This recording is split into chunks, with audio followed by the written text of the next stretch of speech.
Hello students, welcome to online engineering. My name is Ankit और अभी हम यहाँ पर बात करने वाले हैं बीएमसी के अंदर सीमेंट और लाइम वाले चैप्टर्स को थोड़ा सा आगे बढ़ाते हुए। तो देखो, एसएससी जेई के इवनिंग वाली शिफ्ट जो कि 27 तारीख को आप लोगों को 2018 को जो पेपर हुआ था उसको यहाँ पर मैं आप लोगों के सामने यहाँ पर रखने वाला हूँ। चलो देखते हैं, एक एक करते हुए सवाल देखेंगे। तो क्वेश्चन आप लोगों से, क्वेश्चन नंबर 1 आप लोगों से कह रहा है कि कैलकुलेट करना है आपको quantity of cement required for 1 cubic metre of brick work with cement mortar 1:4। अच्छा देखो, अब यहाँ पर ना आपको कुछ चीजें, कुछ डिटेलिंग ऐसी रहेगी जो कि मैं आप लोगों से यहाँ पर हो सकता है कि डायरेक्टली आप लोगों से याद करने को बोल दूं कि सर ये चीजें आप लोगों को यहाँ पर याद करनी है। उसी के बाद आप लोगों का जो रहेगा वो सबसे बेस्ट तरीके से आप लोग यहाँ पर पूरे के पूरे क्वेश्चंस को आप लोग कर पाएंगे। जैसे कि सबसे पहली चीज कि आपको निकालना क्या, क्वांटिटी निकालनी है सीमेंट की। सीमेंट की क्वांटिटी वही निकालनी है आप लोगों को, कोई दिक्कत वाली बात नहीं, सीमेंट की क्वांटिटी निकाल के रहेंगे। सबसे पहले देख लेते हैं हम लोग यहाँ पर कि आपको यहाँ पर दे रखा है सीमेंट मोटार का रेशियो 1:4। ठीक है, चलो। तो जो आप लोग ब्रिक वर्क करते हैं ना, किसी भी पर्टिकुलर ब्रिक वर्क के बारे में अगर मैं बात करूं तो ब्रिक वर्क में क्या क्या चीजें लगती है, तो ईंटें लगती है और एक साथ के साथ ही आप लोग को यहाँ पर क्या लगता है, सीमेंट मोटार लगता है। तो जो ईंटें लगेगी, कितनी ईंट लगती है 1 मीटर क्यूब के अंदर, पहले मैं यहाँ पर ये कैलकुलेट कर लेता हूँ, है ना। अब देखो, ये वैल्यू डायरेक्टली याद करनी पड़ेगी आपको, मैं आपको बता देता हूँ कैलकुलेट करना। जैसे कि अगर मैं कह दूं 1 क्यूमेक का मैं यहाँ पर ब्रिक वर्क कर रहा हूँ, है ना, 1 मीटर क्यूब का मैं ब्रिक वर्क कर रहा हूँ, ये सारे को मैं यहाँ पर क्या कर रहा हूँ, ब्रिक से लगा रहा हूं। तो देखो, ब्रिक देखना आप लोग, है ना, ये मैंने यहाँ पर लेट में से ब्रिक लगाई, तो ब्रिक में क्या भरा होगा, यहाँ पर मोटार भरा है, यहाँ पर मोटार भरा हुआ है और यहाँ पर पूरी की पूरी ईंट है। यानी कि एक ब्रिक ने आप लोग का जो टोटल जगह घेरी है, वो जगह कितनी घेरी है विद मोटार, वो घेरी है इसने 200 mm by 100 mm by 100 mm। इतनी जगह हम लोग यहाँ पर घेर लेते हैं विद मोटार, या फिर कुल मिला के इसको मैं यहाँ पर नॉमिनल साइज ऑफ ब्रिक कह देता हूँ। यानी कि एक ब्रिक आप लोग कितनी जगह घेरती, इतनी जगह आप लोग घेर देते विद मोटार। बात करें अब विद मोटार, आप लोगों ने पूरी की पूरी मशीनरी बनाई है, पूरी पूरी ब्रिक वर्क आप लोगों ने क्रिएट करी, बिल्कुल। तो यहाँ पर कह दो कि सर 1 मीटर क्यूब की अगर ब्रिक वर्क करेंगे और एक आप लोग की ईंट कितनी जगह घेरती है विद मोटार, वो घेर लेते हैं 0.2 बाई 0.1 बाई 0.1। यानी कि टोटल मिला के आप लोग इसको कैलकुलेट करोगे तो कितना आएगा, 500 आ गया। तो 500 जो है ब्रिक वर्क के अंदर आपको अगर 1 मीटर का करना है तो नंबर ऑफ ब्रिक्स जो लगेंगी, तो नंबर ऑफ ब्रिक्स जो लगेगी वो कितनी लग जाएगी आपको, 500। अब ये वैल्यू डायरेक्ट याद होनी चाहिए कि सर 1 मीटर क्यूब का ब्रिक वर्क करना है, 500 ईंटें आप लोगों को यहाँ पर काम में आने वाली है। ठीक है, चलो अब यहाँ पर 500 ईंटें काम में आ गई। चलो अब बढ़ते हैं आगे की तरफ। अब ये तो 500 ईंटें कौन है, ये 500 ईंटें हैं और 500 ईंटें आप लोगों की विद मोटार हमने यहाँ पर कैलकुलेट करी है। सर विद मोटार आप लोगों की ये वैल्यू रहती है। अच्छा, अगर मैं बात करूं volume of brick without motor, अगर मैं यहां पर कैलकुलेट करूं विदाउट मोटार, सिर्फ बिना मोटार के साथ, सिर्फ और सिर्फ, अब इसमें विद मोटार तो कितनी ईंटें लगी, 500 ईंटें। 500 ईंटें आपको विद मोटार यहां पर लगानी पूरे ब्रिक वर्क में। अब बिना मोटार की अगर मैं चेक करूं, मेरे को मोटार निकालना, कैसे निकालूंगा, तो पहले मैं चेक कर लूं 500 ईंटें लगाई है, विद मोटार आप लोगों का साइज इतना है और विदाउट मोटार आप लोगों का साइज इतना है। तो आप लोग ब्रिक को कैलकुलेट कर लेंगे, एक बार विद मोटार, एक बार उसमें ब्रिक विदाउट मोटार आप लोग घटा देंगे तो सिर्फ मोटार बच जाएगा, है ना। तो brick, volume of brick without motor हम लोग निकालते हैं, तो कैसे निकलेगा, देखो सर 500 ईंटें हैं, अगर मैं विदाउट मोटार कैलकुलेट करता तो ये साइज कितनी आती है, ये साइज आप लोग यहाँ पर विदाउट मोटार आप लोग जो कैलकुलेट लेते हैं वो रहती है आपकी 190 mm bye 90 mm bye 90 mm, यही रहती है क्या, बिल्कुल। इसको यहाँ पर मैं लिखना चाहूँ तो कैसे लिखूंगा, इंटू 190 इंटू यहाँ पर 0.09 इंटू 0.09, ये वैल्यू याद करके चलना। ये जो वैल्यू आएगी ना, ये मैं कैलकुलेट करके आपकी आंखों के सामने कैलकुलेट कर लेता हूँ, ये वैल्यू आपको याद करनी पड़ेगी। तो 500 इंटू 0.19 इंटू 0.09 इंटू 0.09, ये वैल्यू निकल के आती है आपकी 0.7695। ये वैल्यू या तो रट के चले जाना, अगर रट के नहीं जाओ तो एक और चीज है जो आप लोग रट सकते हो आराम से, कोई दिक्कत वाली बात नहीं है। आप लोगों को अगर ये याद नहीं रहे तो ये वाला याद रख लो डायरेक्टली कि सर जी ये अब देखो, ब्रिक का वॉल्यूम विदाउट मोटार इतना, ब्रिक का वॉल्यूम विद मोटार हमें यहाँ पर ऑलरेडी पता है 1 मीटर क्यूब। 1 मीटर क्यूब का ब्रिक वर्क है, यानी कि 1 मीटर क्यूब का टोटल वॉल्यूम है। 1 मीटर क्यूब के अंदर से अगर मैं 1 मीटर क्यूब टोटल इसमें लगाऊंगा तो उसमें ब्रिक का इतना वॉल्यूम है, तो बचा हुआ किसका वॉल्यूम रह गया, आपका मोटार का वॉल्यूम रह गया। तो वॉल्यूम ऑफ मोटार आप लोगों का यहाँ पर कितना बन जाता है, तो वॉल्यूम ऑफ मोटार कितना बन जाएगा, तो 1 माइनस 0.7695। दैट मीन्स यहां से जो आपका बनेगा वो बनेगा 0.2305 मीटर क्यूब। और यही आपको याद रखना है, volume mortar 1 metre cube brick work में कितना वॉल्यूम ऑफ मोटार निकलता है? 0.2305।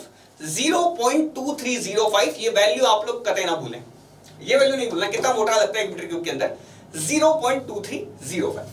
अब ठीक है, क्योंकि मेरे ख्याल से इस डायग्राम की कोई नीड नहीं है हमें, है ना, इस डायग्राम की कोई नीड नहीं है, इस डायग्राम को मैं यहां पर हटा देता हूं, है ना। ठीक है, चलो यहां पर मैं जो इंपॉर्टेंट चीजें सिर्फ वो लिख देता हूं, जैसे कि ये है आपकी विद मोटार, ये है आपका with motor brick size, brick, ये है brick without motor, without motor, ये दोनों साइजेस, ठीक है, ये पहली साइज अलग, ये दूसरी साइज मैंने यहां पर, ठीक है। अब बढ़ते हैं आगे, अब सवाल को हम लोग यहां पर बढ़ाते हैं आगे की तरफ, आगे की तरफ सवाल बढ़ाओ। देखो तो कितना मोटार लगा आपका? टोटल मोटार लगा 0.2305। अब देखो, अब इतने मोटार से क्या आपका काम चल जाएगा? नहीं चलेगा। देखो कैसे नहीं चलेगा, अब आपको देखो, आपका ना ये जो दिखा रहा है, ये जो 190/90/90 है ना, ये आपको पूरा का पूरा ब्रिक को ऐसा दिखा रहा है कि सर 190/90/90 है ना, लेकिन एक्चुअल में क्या होता है कि यहां पर ना फ्रॉग भी रहता है, फ्रॉग जो है वो फ्रॉग भी रहता है, इसने विद फ्रॉग कैलकुलेट कर लिया ये, तो फ्रॉग फिलिंग के लिए भी कुछ पर्टिकुलर मोटार लगेगा, तो मैं यहां लिख देता हूं कि फॉर फ्रॉग फिलिंग आपको यहां पर कितना लगता है? 15% एडिशनल मोटार आपको चाहिए, 15% एडिशनल मोटार आप लोगों को यहां पर चाहिए होता है, 15% एडिशनल मोटार चाहिए। तो अब जो मोटार लगेगा आपका कितना लगेगा? 0.2305 मल्टीप्लाइड विद 1.15, ये लो साहब, ठीक है, इतना आप लोगों को यहां पर चाहिए। अगली बात, अगली चीज देखो, आप लोग इसको कैलकुलेट करना चाहो कर लो, नहीं करना चाहो मत करो, कोई दिक्कत वाली बात नहीं है, लेकिन मैं कर जाता हूं आप लोगों के सामने, स्टैंडर्ड वैल्यू है, आप लोग याद रहेगी, है ना। तो ये आपका बन जाएगा कितना? 0.26507, ठीक है, ये आप लोग पास यहां पर ये निकल जाएगा with mortar with frog filling. अगर यहां पर मैं बात करूं मोटार विद फ्रॉग फिलिंग, आप लोगों का कितना लगा? 0.26507, ये याद करने की जरूरत नहीं, ये याद कर लो बस, उतना बहुत है, इतना बहुत है ना। अगला देखो, फ्रॉग फिलिंग के बाद आप लोग अगर वॉल्यूम निकालो ड्राई मोटार का, तो देखो ऑब्वियस बात है, अगर यदि यहां पर मैं बात करूं, जब मोटार गीला हो जाता है, जब सीमेंट के अंदर पानी डाल देता हूं, तो पानी डालने के बाद तो चीजें श्रिंक हो जाती है। जब पूरा आप लोग बनाते हो ना, अलग अलग देखोगे तो अलग अलग सीमेंट अलग पड़ा हुआ है, सैंड अलग पड़ी हुई है, तो ये दोनों का मिला के अलग अलग वॉल्यूम दिखता है आपको। ड्राई वॉल्यूम अलग रहता है, आपका वेट वॉल्यूम अलग रहता है, क्योंकि एक के वर्ड्स में दूसरा फिल हो जाता है। और दूसरी बात क्या है कि वॉल्यूम आप लोगों को यहाँ पर चेंज भी होने लगता है जैसे जैसे आप लोग पानी यहाँ पर डालते रहते हैं, ठीक है, समझ में आ रही बात? बिल्कुल। तो इसी वजह से हम यहाँ पर क्या करते हैं, जब ड्राई वॉल्यूम निकाले, क्योंकि मार्केट से तो आपको क्या लेना है? सूखा कट्टा लाना है, सूखा सीमेंट लेके आना है, गीला होने के बाद उसका वॉल्यूम अलग हो जाएगा, जब पूरा प्रॉपर मोटार बन जाएगा तब उसका वॉल्यूम अलग हो जाएगा, है ना। तो आप लोग अगर यदि ड्राई मोटार का वॉल्यूम निकालना चाहते हैं तो इसको आप लोग 25% से लेके 30% तक कितना भी बढ़ा सकते हैं, तो मैं यहाँ पर 25% बढ़ा देता हूँ इसको ना, तो जनरली क्या 25% ही बढ़ाते हैं, तो 1.25 इंटू 0.26507, ये आप लोगों को कर देना है, तो आपको वॉल्यूम ऑफ ड्राई मोटार आपका निकल आएगा। So what is the value of volume of dry motor? तो 1.25 मल्टीप्लाई कर देंगे आप लोग यहाँ पर इसके साथ, तो जो आपका करेक्ट आंसर बैठेगा यहाँ पर बैठेगा अभी फिलहाल आप लोग का वॉल्यूम ऑफ ड्राई मोटार का 0.33 है ना, 1.25 मल्टीप्लाई बाय 0.26507, हाँ ठीक है, इतना 0.33136, ये आप लोग का, इतना आपको कैलकुलेशन नहीं किया, अभी मैं आपको यहाँ पर बता दूंगा एसएससी में आएगा तो कैसे सवाल करना है, चेक करो। अब यहाँ पर अगली बात करनी है आप लोगों को, यहाँ पर अब आपको निकालना है कितना? सीमेंट निकालना है ना, तो कितना सीमेंट आप लोगों को चाहिए? तो वॉल्यूम ऑफ सीमेंट पूछा हुआ है आप लोगों से, है ना, तो वॉल्यूम ऑफ सीमेंट निकालो, इतना मोटार है। अच्छा देखो एक बात बताओ, मोटार टोटल इतना है, मोटार टोटल कितना है? आपको इतना मोटार चाहिए, रेशियो 1/4, यानी कि अगर मैं चेक करूं कि सर 1/5, यानी कि देखो अगर यदि यहां पर टोटल पार्ट करूं, टोटल पार्ट कितने? 1 + 4 5 पार्ट है, 5 पार्ट में से 1 पार्ट सीमेंट है, 4 पार्ट आप लोग का सैंड है, तो ये टोटल 5 पार्ट का है, 5 पार्ट की वैल्यू ये है, तो आप लोगों को यहां पर एक पार्ट की वैल्यू कितनी रहेगी निकालना है, तो 1/5 मल्टीप्लाई बाय 0.33136। तो देखो यहां से आप रफली कैलकुलेट करें तो 0.6 के आसपास आएगा, 0.06 के पास आएगा। देखो 6 पंजे 30 है ना, 7 पंजे 35 हो जाता है ना, तो आप लोगों को 30 और 0.6 से थोड़ी सी वैल्यू ज्यादा निकल के आएगी, और ऑप्शन में आपको 0.06 गिवन है, तो 0.06 निकाल लो यहाँ पर ना, तो 0.06 मीटर क्यूब से ज्यादा ही वैल्यू आपको देखने को मिलेगी, है ना। तो 0.06 मीटर क्यूब आप लोग इसका करेक्ट आंसर यहाँ पर लगा देंगे। अब देखो, अब बात आती है एग्जामिनर अगर यदि आप लोगों से पूछ लेता है तो कैसे निकालना है। देखो एग्जैक्ट वैल्यू कभी नहीं आती, क्योंकि फ्रॉग फिलिंग में आप लोग 10% भी ले सकते हैं, 15% भी ले सकते हैं, डिपेंड्स ऑन दी किस तरह का फ्रॉग है आप लोग का, अलग अलग तरह के फ्रॉग आते हैं। वॉल्यूम ऑफ मोटार के अंदर आप 1.25 भी ले सकते हैं, 1.33 भी ले सकते हैं। तो वॉल्यूम कभी भी आप लोग को यहाँ पर एग्जैक्ट नहीं देखने को मिलेगा, सिर्फ यहाँ तक की वैल्यू एडिशनली आप लोग यहाँ पर अगर यदि आप चेक करोगे तो ये वैल्यू आप तक की सही रहेगी, ये तो बिल्कुल सेम मिलेगा आपको ना, तो ये वैल्यू भूलना नहीं है।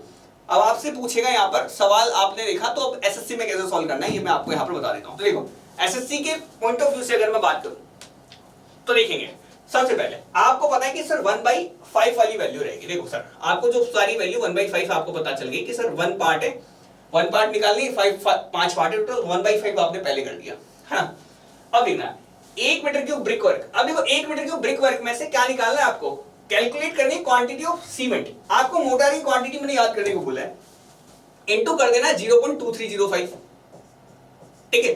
फ्रॉग फिलिंग, अभी को अब ये फ्रॉग फिलिंग के लिए 1.15 कर देना, और डायरेक्टली आप लोग यहाँ पर क्या करना, सीधे के सीधे आप लोग यहाँ पर इसको उससे मल्टीप्लाई कर देना। ड्राई है, ड्राई मोटा बनाना है तो 1.3 जिससे भी कट रहा हो ना, ये जैसे 1.3 से कट रहा है 1.3 से काट लो, ऐसे कट, तो अप्रोक्सीमेटली आपको यहीं से आंसर दिख जाएगा सीधा सीधा। जैसे आप लोग पेन पेपर में लिखोगे तो आपको अप्रोक्सीमेटली आंसर यहीं से दिख जाएगा, ठीक है। और जैसे ही आंसर दिखा वैसे आप लोग टिक कर लें, सीधा, आपको ऐसे लंबा प्रोसेस करने की जरूरत नहीं है, सीधा आप लोगों को आंसर क्या करना है, डायरेक्टली टिक कर देना है। जैसे कि मैंने चेक किया, पहले ही 1/5 कर लिया, 1/5 से आप लोगों ने यहाँ पर 1/5 कर दिया इनटू, अब मोटार कितना, मोटार मेरे को पता है 0.2305 लगता है, इनटू यहाँ पर 1.25 ले लिया या 1.3 ले लिया, जैसे भी आपको मन पड़े, इनटू कर देना आप लोग यहाँ पर फ्रॉग फिलिंग के 1.15 से कंप्लीट। तो यहाँ से 5 से देख लेंगे हम लोग, इसको काट लेंगे तो आप लोग यहाँ पर अंदाजा पहले लग जाएगा। इन तीनों को रफली मल्टीप्लाई करके देखोगे तो पहले अंदाजा लग जाएगा कि सर 0.06 के आसपास वैल्यू आने वाली, ठीक है। समझ में आ गई बात। चलो तो इस तरह से आपको यहाँ पर आंसर देना है। फिलहाल मैं इसको मिटा देता हूँ यहाँ से, है ना। चलो बढ़ते हैं आगे। पहला सवाल हमने यहाँ पर कंप्लीट कर दिया है। अगला क्वेश्चन है, which of the following compound of Portland cement react करता है जैसे आप पानी डालते। देखो पानी डालने के बाद सबसे पहले जो रिएक्शन देता है ना, वो देता है आपका C3A, ट्राई कैल्शियम एल्यूमिनेट, ठीक है। तो ये आपको पता होगा, सबसे पहले रिएक्शन करता है, इमीडिएटली रिएक्ट करता है, सबसे पहले ये क्या करता है, ये सेट होता है। अच्छा, इनिशियल सेटिंग टाइम के लिए कौन रिस्पॉन्सिबल है, C3A। फाइनल सेटिंग टाइम के लिए कौन रिस्पॉन्सिबल है, C3A ऑल्सो, ठीक है। अगर मैं आपसे बोलूं सबसे बेस्ट सीमेंटिंग मटेरियल कौन सा इन सब में, तो C3S सबसे बेस्ट सीमेंटिंग मटेरियल है। पहले बताओ तो C3S, है ना। C3S का परसेंटेज भी सबसे ज्यादा रहता है इसीलिए, है ना। तो जनरली अगर मैं यहाँ पर बात करूं आप लोगों से, तो इसका परसेंटेज सबसे फर्स्ट हाईएस्ट रहता है, फिर सेकंड हाईएस्ट पे आपको यहाँ पर देखने को मिलता है डाई कैल्शियम एल्यूमिनेट। अच्छा, आपको अगर यदि मैं बता दूं एक जनरल रेशियो अगर आपको समझाने की कोशिश करूं तो देखो, तो लगभग ना 30 से लेके 50% के आसपास की वैल्यू आप याद करके चल लेना, है ना। देखो रेंज है, रेंज आपको अलग अलग डिफरेंट बुक में थोड़ी बहुत ऊपर नीचे, थोड़ी बहुत ऊपर नीचे मिल जाती है ना। और C2S जो है ये आपको यहाँ पर 20 से लेके 45% या 40%, बहुत सी जगह आपको 40% भी देखने को मिल जाएगा, ये आपको देखने को मिल जाता है ना। ये दोनों के दोनों है ना, आपको जो फर्स्ट और सेकंड मोस्ट इंपॉर्टेंट कंपाउंड है, दोनों के दोनों मिला के आपको यहाँ पर 70 से 80% की वैल्यू दे देते हैं। 70 से 80% आपको ये ऊपर के दोनों, ये ऊपर का और नीचे वाला, ये दोनों ही दे देते हैं ना। ये इनिशियल स्ट्रेंथ के लिए रिस्पॉन्सिबल है, ये आपका फाइनल स्ट्रेंथ के लिए रिस्पॉन्सिबल है, ठीक है। चलो बढ़ते हैं आगे। कैलकुलेट करनी है quantity of cement required in cubic metre. 10 square metre cement plaster है, 12 mm थिक है, और आपको यहाँ पर सीमेंट का मोटार का रेशियो लेना है 1:6, ठीक है। कर लेंगे, कोई दिक्कत वाली बात नहीं है। देखो बहुत इजी है, कोई दिक्कत नहीं है ना। देखो आप लोगों से अगेन क्या पूछा था, क्वांटिटी ऑफ सीमेंट, ठीक है। यहां पर दे रखा 1/6, इस बार इसने यहां पर क्या दे रखा है, 10 स्क्वायर मीटर का सीमेंट है और प्लास्टर कर रहे हो आप लोग 12 mm थिक सरफेस के ऊपर। देखो चेक करो, देखो आप लोगों को यहां पर सीधा सीधा है सीमेंट निकालना है प्लास्टरिंग के लिए। तो मैं यहां पर आपको एक 3D में एक छोटा सा डायग्राम दिखाने की कोशिश करता हूं। चेक करो, ये आपकी वॉल है, लेट मी से दिस इज योर वॉल, ठीक है। इस वॉल पे आपको यहां पर क्या करना है, प्लास्टर करना है, प्लास्टर करना है। चलो तो प्लास्टर करेंगे, कितना प्लास्टर कर रहे हैं, ये रेड कलर से है ना, ठीक है। अब यहां पर समझो बहुत अच्छे तरीके से कि आपने यहां पर प्लास्टरिंग करी है इतनी, ठीक है। ये जो सरफेस एरिया है, ये एरिया आपको देखा 10 मीटर स्क्वायर का, और आप लोग यहां पर प्लास्टर कर रहे हो कितने का, 12 mm का। तो कितना सीमेंट यूज किया पहले तो बताओ, what quantity of cement did you just use in this case, बताओ जरा। देखो तो वॉल्यूम देखो आप लोग कितना वॉल्यूम है ऑफ मोटार जो कि आपने यूज किया है वो कितना है। देखो तो सर देखो आपको 10 मीटर स्क्वायर की एरिया पे करना है, कितनी प्लास्टरिंग करनी है, 12 mm की प्लास्टरिंग करनी है, ठीक है। तो यहां से जो टोटल निकल के आ जाएगा, देखो ये आप लोगों को यहां पर करेक्ट वैल्यू देता है, देख लेना। अब आप लोगों को यहां पर क्या क्या निकल के आ गया, यहां से समझ में आ गया सर 0.12 मीटर क्यूब जो है टोटल आप लोगों को यहां पर क्या करना है, मोटार का वॉल्यूम रखना है।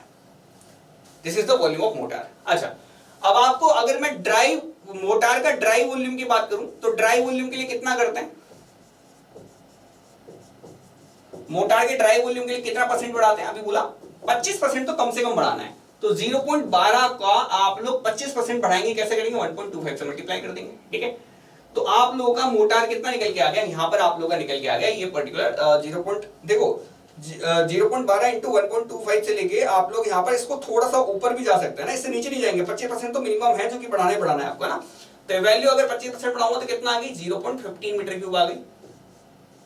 अरे 12 का बढ़ाओ कितना, 0.15, ठीक है। आपको निकालना है सीमेंट, तो सीमेंट आपको निकालना है, तो सीमेंट कितना है, देखो सीमेंट रिक्वायर्ड कितना निकालेंगे, 1 देखो कितना है, टोटल 7 पार्ट है, 7 पार्ट की वैल्यू है 1/7 मल्टीप्लाई बाय 0.15 कितना बना, तो 0.02 के आसपास की वैल्यू है। देखो 7 दूनी 14, तो 0.0205 आप लोग यहाँ पर करेक्ट आंसर दिया फॉर दिस पर्टिकुलर क्वेश्चन, है ना। तो ये हमने यहाँ पर लगभग आंसर निकाली, यहाँ पर भी मैंने ऐसे लिखा है ना रिप्रेजेंटेशन का, हाँ वॉल्यूम ऑफ सीमेंट, ठीक है सही है। चलो ये लो साहब, ऐसे आप लोगों ने सीमेंट का वॉल्यूम निकाल लिया। This is the volume of cement, 0. किसके आसपास, 0.205 के आसपास। देखो जस्ट आसपास की वैल्यू आपको चेक करनी है, करेक्ट आंसर निकल जाएगा, हाँ तो कोई दिक्कत ही नहीं है ना। अगला, it is used to measure, it is used to ensure that the thickness of plastering is. अच्छा आपने देखा प्लास्टरिंग की थिकनेस बिल्कुल प्रॉपर चल रही है, कहीं आगे पीछे नहीं है, उसके लिए आप लोग है ना यूज करते हैं एक तरह से, है ना। तो क्या यूज करते हैं बताओ जरा, बुल मार्क यूज करते हैं, बेंच मार्क यूज करते हैं, पिवोट। देखो मैं बताता हूं आपको, बेंच मार्क तो आपको पता है सर्वे वाला पार्ट है, ये तो सर बीएमसी में नहीं आएगा। पिवोट पॉइंट पता है किसको बोलते हैं, पिवोट आप लोग का जनरली जो पिवोट बोला जाता है वो जैसे कि आप लोग यहाँ पर देखो, तो एक तो पिवोट बोलते हैं इसको, कि जो सुई है ना, इस सुई को जिसके ऊपर टिकते हैं ना ये, इसको पिवोट पॉइंट बोलते हैं। सुई इसके ऊपर जो टिकी रहती है ना, इसको आप लोग यहाँ पर पिवोट पॉइंट बोलते हैं जनरली। अगर मैं इन टर्म्स ऑफ, अगर यदि यहाँ पर मैं सर्वे बात करूं तो सर्वे के टर्म्स में आपको पिवोट पॉइंट ये देखने को मिल जाएगा। अब बात करते हैं यहाँ पर 2 ऑप्शन बच गए, एक बच गया आप लोगों का यहाँ पर बुल पॉइंट और एक आप लोगों का यहाँ पर बच गया बुल मार्क। अब देखो मैं बताता हूँ यहाँ पर ना, ये देखो दोनों ऑप्शन ना कंफ्यूज करने के लिए आप लोग यहाँ पर डाले गए हैं। अब देखो क्या होता है कि जब प्लास्टरिंग को आप लोगों को यहाँ पर देखना है कि सर पूरी प्लास्टिक एकदम प्रॉपर तरीके से चले, तो हम लोग क्या करते हैं, देखो चेक करो, पहले हम लोग यहाँ पर कुछ तरह से इस तरह से यहाँ पर मैं क्या करता हूँ, पूरी दीवार के ऊपर मान लो प्लास्टरिंग करनी है ना। प्लास्टिक के अंदर कितनी भी एमएम की प्लास्टरिंग कर सकती हो सकता है 12 एमएम की मेरे को प्लास्टरिंग करनी है। तो पहले मैं क्या करूंगा, 12 एमएम का ना, 12 एमएम का एक छोटा सा ना, आप लोग क्यूब समझो आप, है ना, ये क्यूब जैसे देखा ना आपने छोटा सा, ये छोटा सा क्यूब ना मैं यहाँ पर लगा दूंगा, ये 12 एमएम की, जिसकी यहाँ पर बाहर से बाहर, यहाँ से 12 एमएम ऐसे निकला रहेगा, है ना। तो यहाँ से मैंने क्या कर दिया, ये मैंने यहाँ से निकाल दिया इस तरह से, है ना। अब ये बाहर की तरफ निकला हुआ याद रखना, ये ना प्रॉपर तरीके से यहाँ पर आप लोग प्लास्टरिंग कर रहे हो, यहाँ पर प्लास्टरिंग कर चुके हो छोटे से एरिया पे। अब इस छोटे से जगह की एरिया पे आप लोग ऐसे मेजर करके देख लो, अच्छा तो ये, अच्छा इतनी प्लास्टरिंग कर दी हमने, है ना, इसको मेजर करके रखते हैं। इसको आप लोग बोलते हैं बुल हेड, क्या बोलते हैं इसको हम लोग यहाँ पर, बुल हेड, बुल हेड। और ये बुल हेड ना हर जगह आप लोग बना देते हैं, जैसे यहाँ बना दिया, यहाँ बना दिया, यहाँ बना दिया, यहाँ बना दिया, है ना। तो ये बुल हेड जो है ये काम आते हैं आपके मेजरमेंट करने के, कि सर बुल हेड से हम लोग यहाँ पर चेक कर लेंगे, या बुल मार्क से हम लोग यहाँ पर चेक कर लेंगे कि सर हमारे पास यहाँ पर पूरी प्लास्टिक यूनिफॉर्म चल रही है नहीं चल रही है ना, ठीक है। अब इसके लिए धागा भी यूज कर सकते हैं आप लोग, है ना, कि इस बुल हेड से धागा लगा दिया, इधर धागा लगा दिया, अच्छा प्रॉपर चल रहा है नहीं चल रहा है, ऐसे कर करके आप लोग यहाँ पर यूनिफॉर्मिटी ऑफ द प्लास्टर आप लोग चेक कर सकते हैं। तो बुल मार्क ये है ना, बुल मार्क या बुल हेड से आप लोग ये चेक करते हैं, these are the bull marks, bull point नहीं बोलते इसको, याद रख लेना, बुल मार्क बोलते हैं, है ना। तो आप लोग यहाँ पर इस तरह से बुल मार्क्स को आप लोग यहाँ पर देते हैं, या बटन मार्क्स भी इसको यहाँ पर बोल देते हैं आप लोग, और ये जो हेड्स हैं इनको आप लोग बुल हेड बोल देते हैं, ठीक है। अगला, effective plan area warehouse का 54 स्क्वायर मीटर है। मैक्सिमम हाइट ऑफ पाइल्स जो परमिट कर रखी है वो दे रखी है आप लोगों को यहाँ पर 270 centimetre. What is the number of cement bag that can be stored, आप लोगों को यहाँ पर पता करना। अच्छा देखो, इसमें ना कुछ डिटेल मैंने आप लोगों को यहाँ पर प्रीवियस सेशन में बताई थी, वो आपको याद करके चलना है। जैसे कि सबसे पहली बात, फर्स्ट डिटेल जो कि आपको याद होना चाहिए, अगर आप कोई भी वेयर हाउस में काम कर रहे हो, कोई भी वेयर हाउस में काम कर रहे हो, तो वेयर हाउस के अंदर आप लोगों को यहाँ पर जो वेयर हाउस के जितने भी क्वेश्चन आएंगे उसमें ये डिटेल आप लोगों के बहुत ज्यादा कंपलसरी रहेगी, याद रखना। पहली बात कि सीमेंट का जो कट्टा है, एक सीमेंट जो बैग है, सीमेंट बैग जो है वो कितने लीटर का है? सीमेंट बैग है आपका 35 लीटर का, याद करके चलना 35 लीटर का, या फिर आप लोग यहाँ पर इसको मान के चलेंगे कितना, एक बैग है ना सबसे पहले तो, ठीक है, एक बैग या 35 लीटर का मान के चलेंगे। एक बैग या 35 लीटर का जो कट्टा है उसकी जो हाइट है, सीमेंट बैग की जो हाइट है, वो हाइट आपको मान के चलनी है 18 सेंटीमीटर या 0.18 मीटर। इसके अलावा जो आप लोगों को यहाँ पर मान के चलना है कि जो एक सीमेंट बैग है ना वो कितना एरिया घेरता है, तो एरिया अगर यदि यहाँ पर मैं बात करूं तो कितना एरिया घेरेगा, यहाँ पर आप लोगों को 3000 स्क्वायर सेंटीमीटर आप लोगों का एरिया घेरेगा, स्क्वायर सेंटीमीटर का एरिया घेरेगा। या फिर इसको मैं यहाँ पर लिखूं तो 0.3 मीटर स्क्वायर भी लिख सकता हूं, इतना एरिया एक कट्टा घेरता है आप लोग, है ना, एक सीमेंट बैग का 35 लीटर वाला है ना, या फिर एक बैग जो सीमेंट का कट्टा है वो कितना, इतना एरिया घेरता है, इतनी इसकी हाइट रहती है। अच्छा अब देखो, इफेक्टिव प्लान एरिया जो है वेयर हाउस का, जहां पर आप लोग स्टोर करेंगे, दैट इज इफेक्टिव दे रखा है, कोई दिक्कत नहीं है। अगर इफेक्टिव नहीं दे रखा हो तो क्या करते हैं, हम लोग वॉल वाला एरिया हटा देते हैं। जैसे कि आप लोग ये पूरा वेयर हाउस है, मान लो ये पूरा वेयर हाउस है ना, इस वेयर हाउस में यहां से 600 मान के चलना है ना, 600 mm की जगह आप लोग छोड़ते हुए चलते हैं। उसके बाद आप लोग यहां पर क्या करते हैं, यहां पर सीमेंट को स्टोर करते हैं, यानी कि सीमेंट पैक जस्ट दीवार के आसपास आप लोग नहीं रखते, सीमेंट के बैग को दीवारों के आसपास नहीं रखते हैं, दीवारों से दूर रखते हैं ताकि मॉइस्चर जो इसमें एंटर नहीं करे आसानी से, ठीक है। तो अभी आप लोगों को याद रखना है कि 600 mm की जगह छोड़ते हैं, लेकिन फिलहाल उससे कोई मतलब नहीं है, 600 mm की जगह छोड़ने से कोई मतलब नहीं, क्योंकि इसने ऑलरेडी इफेक्टिव प्लान एरिया दे दिया।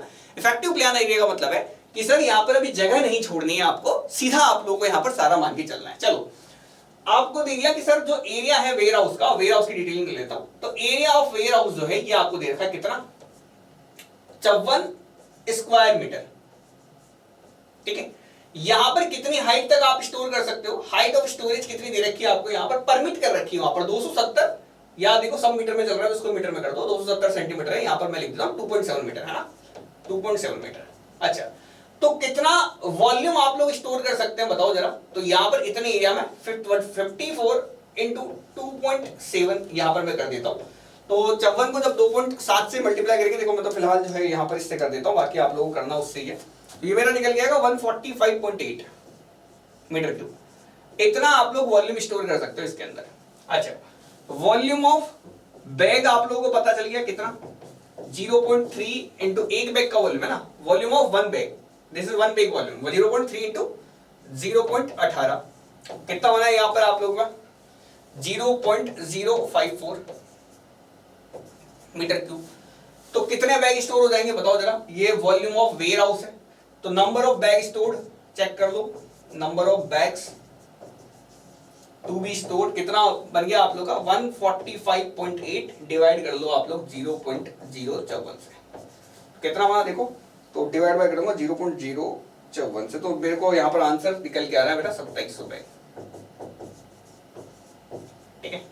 निकालने का तरीका बहुत आसान है, कोई दिक्कत वाली बात नहीं। कैसे निकाला, वेयर हाउस के अंदर पूछा हुआ है कितने बैग स्टोर कर सकते हो, तो इजी तरीका है, आपको वेयर हाउस का एरिया पता है, वेयर हाउस का आप लोगों को यहाँ पर पता है कि हाइट पता है, तो टोटल कितना वॉल्यूम स्टोर हो सकता है इसमें आपको पता है, ये आपको एक बैग का एरिया पता है, एक बैग का आप लोगों को यहाँ पर हाइट पता है, तो एक बैग का वॉल्यूम आपको पता है, कितने वॉल्यूम कर सकते हो पता है, तो एक नंबर ऑफ बैग आपके आ जाएंगे, ठीक है। तो इतने बैग आप लोग यहाँ पर क्या कर पाते हो, यहाँ पर स्टोर करा सकते हो, है ना। 2700 बहुत ज्यादा आप लोगों को यहाँ पर आंसर आप लोगों को दिख रहा होगा, 2700 यहाँ पर करेक्ट आंसर निकलेगा फॉर दिस पर्टिकुलर क्वेश्चन। अगला, Which of the following is calcareous raw material? बताओ जरा, calcareous raw material। अच्छा देखो, सबसे पहली बात तो देखो नाम पढ़ना, नाम पढ़ते आपको क्लियर हो जाए। कैल्सीरियस मटेरियल हम लोग वो बोलेंगे जिसमें हाई कैल्शियम होगा, और हाई कैल्शियम रिच प्रोडक्ट जिसके अंदर लाइम आपका बहुत ज्यादा अच्छे से आता है, देखो जिसको आप लोग सीमेंट प्रोडक्शन में यूज करेंगे, यानी कि अब आपको जो कैल्सीरियस मटेरियल है इसके अंदर CaO होना चाहिए, क्या होना चाहिए, CaO होना चाहिए, कैल्सीरियस मटेरियल होना चाहिए, हाई कैल्शियम आप लोगों को यहाँ पर मिलना चाहिए, यानी कैल्शियम ऑक्साइड की बात कर रहा है। ये हाई कैल्शियस मटेरियल है जो कि आप लोग सीमेंट प्रोडक्शन में यूज करोगे। सीमेंट में क्या क्या यूज कर सकते हैं देखो, क्या लाइमस्टोन यूज करते हैं? बिल्कुल करते हैं। कंक्रीट स्टोन यूज करते हैं? करते हैं। चॉक स्टोन यूज करते हैं? करते हैं। सीमेंट रॉक यूज करते हैं? करते हैं। सीमेंट रॉक किसी को बोलते हैं यार। इसके अलावा मराइन शेल को यूज करते हैं? बिल्कुल करते हैं। मराइन शेल भी हाई कैल्शियस मटेरियल, ये भी कैल्शियस मटेरियल, ये भी कैल्शियस मटेरियल, तीनों के तीनों आप लोग यहाँ पर काम करते हैं। बिल्कुल। तो these are the all option are the correct, will be the correct answer for this particular question, है ना। तो इसमें सारे कैल्शियस रॉ मटेरियल जिसको आप लोग यूज कर सकते हैं सीमेंट प्रोडक्शन में, ठीक है। CaO की देखो, इसमें तो CaO हाई रहता है ना। इसके अंदर आप लोगों को यहाँ पर जब मराइन शेल्स की बात करेंगे तो क्लेओ शेल जो है ना, क्लेओ शेल जो है ये भी आप लोग यहाँ पर सीमेंट प्रोडक्शन में यूज करते हैं, इसमें भी कैल्शियम रहता है ना। हालांकि जो क्ले और शेल जो है ये आप लोगों को यहाँ पर जनरली देखोगे तो ये जो है आर्जिलिशियस मटेरियल के अंदर आते हैं, बट लेकिन इसमें भी कैल्शियम रहता ही रहता है। तो ये भी सीमेंट प्रोडक्शन में आपका मराइन शेल भी यूज आती है ना, ठीक है। एज ए कैल्शियस मटेरियल आप लोग यहाँ पर नहीं यूज करते, आर्जिलिशियस करते हैं, बट ठीक है, स्टिल कैल्शियस रॉ मटेरियल तो है ये भी, है ना। कैल्शियस रॉ मटेरियल ये भी है, बट मान के चल लेना आपको फिलहाल जो है यहाँ पर देखो, क्योंकि ये भी है और इसमें हल्का सा डाउट हो सकता था, लेकिन ये भी आप लोग का कैल्शियस तो मटेरियल है ही सही, तो एक तरह से इसको भी यूज करते हैं सीमेंट प्रोडक्शन में, तो हम लोग इसको भी टिक कर दिया, है ना। बढ़ते हैं आगे। अब 2 ऑप्शन चाहिए, तीसरा भी टिक करना पड़ेगा, तो ऑल ऑप्शन आ करेगा। अगला पिकअप करना है आपको करेक्ट स्टेटमेंट। हाई परसेंटेज अगर C3S की है, C3S क्या देता है? इनिशियल स्ट्रेंथ देता है, ठीक है। लो परसेंटेज है C2S की, तो क्या होगा बताओ जरा? इनिशियल स्ट्रेंथ जल्दी गेन होगी। इनिशियल स्ट्रेंथ जल्दी गेन होगी तो इसका मतलब वहां पर क्या देखने को मिलेगा? रैपिड तरह से आप लोगों को हार्डनिंग देखने को मिलेगी, तो बिल्कुल करेक्ट है, रैपिड हार्डनिंग देखने को मिलेगी। इनिशियल स्ट्रेंथ जल्दी मिल रही है, यानी कि रैपिड हार्डनिंग देखने को मिल रही है। सेकंड, हाई परसेंटेज है C3S की और लो परसेंटेज है C2S की, इस सीमेंट को लेस रेजिस्टेंस बनाएगी केमिकल अटैक्स। बिल्कुल देखो, जो केमिकल अटैक से रेजिस्टेंस जो है, फ्रीजिंग थ्रोइंग से जो रेजिस्टेंस जो है, साथ के साथ ही अगर मैं बात करूं सल्फेट के अटैक से रेजिस्टेंस जो है ये देता है आपको C2S। अब यहां पर आपका मेन मुद्दा C3S का है, परसेंटेज नहीं है। यहां पर मेन मुद्दा है कि अगर आपने C2S को कम कर दिया तो केमिकल अटैक रेजिस्टेंस आपका कम हो जाएगा, सल्फेट रेजिस्टेंस से अटैक कम हो जाएगा, फ्रीजिंग एंड थ्रोइंग पर भी आपको यहां पर इंपैक्ट देखने को मिलेगा।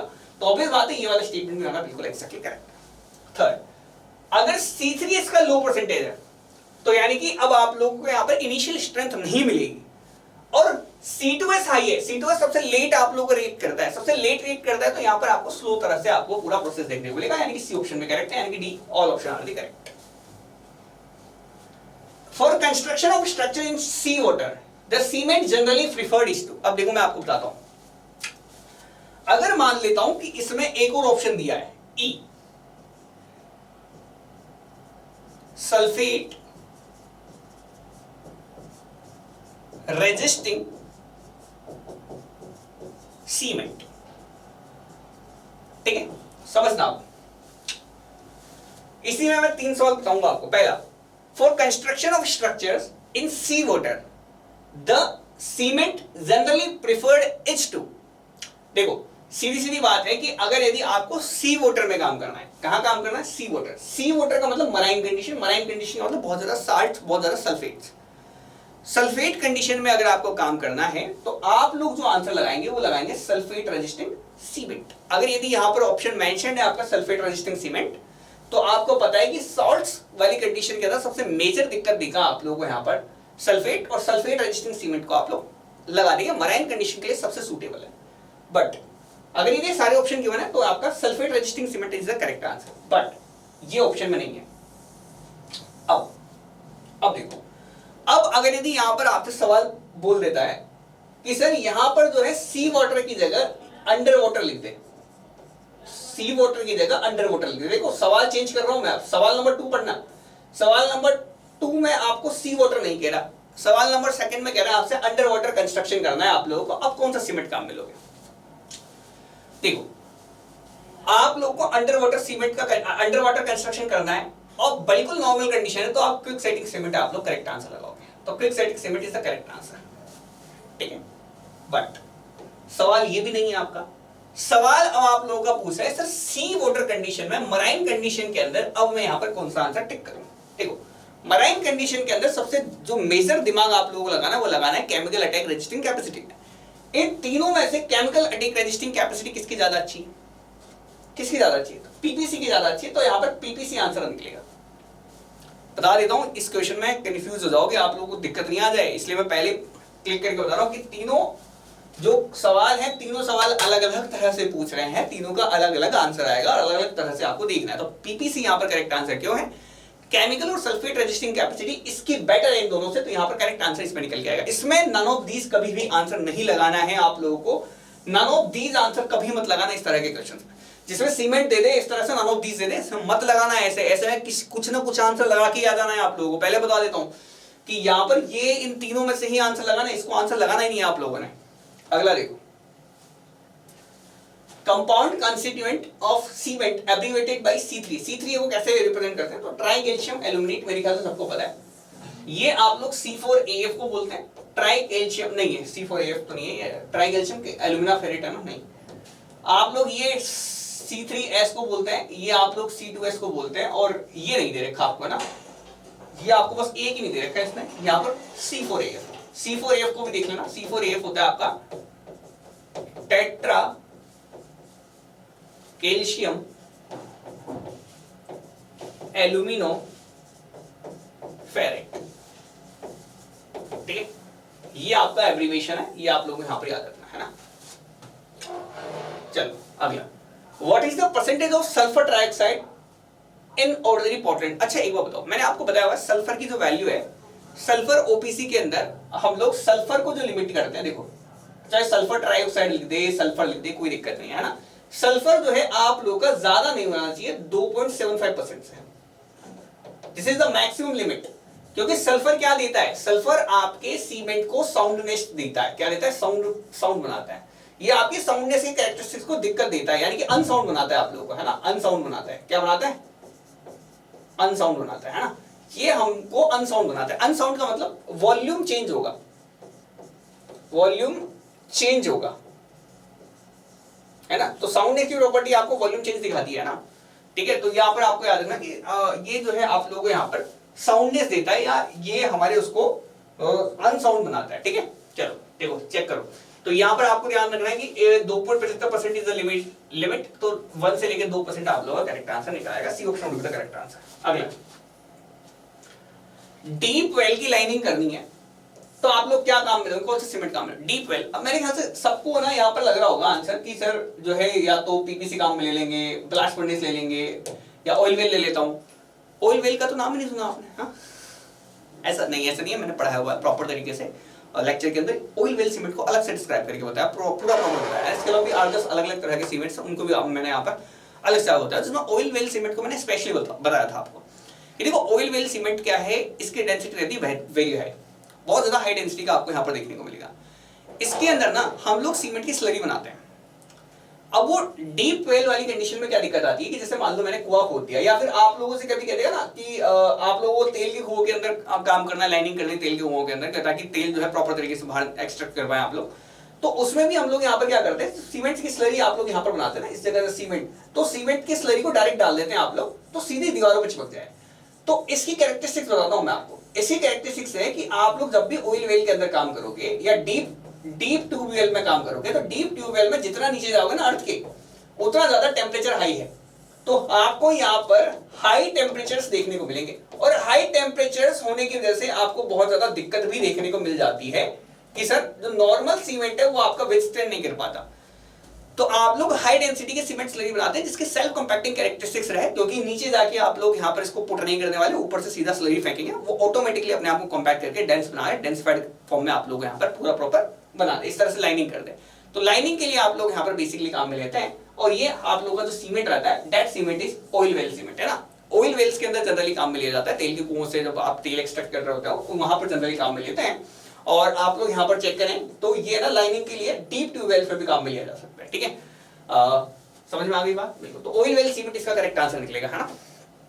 अगला देखो, हाई टेम्परेचर रेजिस्टेंस है ना, हाई टेम्परेचर रेजिस्टेंस आप लोग का इसका हाई है, that is the only thing, है ना। सीमेंट की स्लरी यूज करते हैं आप लोग, है ना, ठीक है, जिसमें प्रॉपर एडमिक्सचर मिला रहता है। पहले बताता हूँ, प्रॉपर एडमिक्सचर मिला रहता है, डेंसिटी उसकी बहुत ज्यादा हाई रहती है, स्ट्रेंथ उसकी बहुत ज्यादा अच्छी रहती है, डेंसिटी बहुत हाई है ना। लगभग अगर मैं बात करूँ तो 3500 से ऊपर का भी आप लोगों को देखने को मिल जाएगा, 3500 kg पर मीटर क्यूब से ज्यादा डेंसिटी आपको देखने को मिल सकती है इसकी, है ना। मैं पहले बताता हूँ, है ना। अगला देखो, Which of the following cement is supposed to be best cementing material and is well bond cement. अच्छा देखो, मैंने आपको बताया था बेस्ट सीमेंटिंग मटेरियल कौन सा है, बताया था C3S बताया था मैंने ना, C3S बताया था।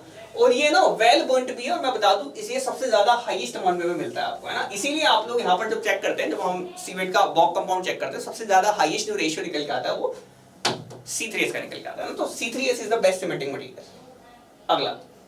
अगला है आपको इनकरेक्ट वैल्यू आपको निकालनी, चलो चेक कर रहे हैं।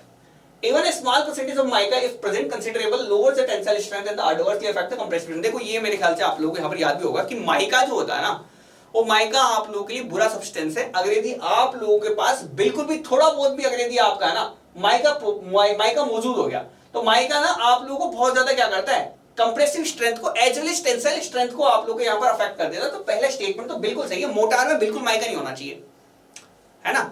ये माइका जो है ये भी आप लोगों का यहाँ पर क्या है, बहुत ही खराब चीज है, याद करके चल लेना आप लोग, है ना।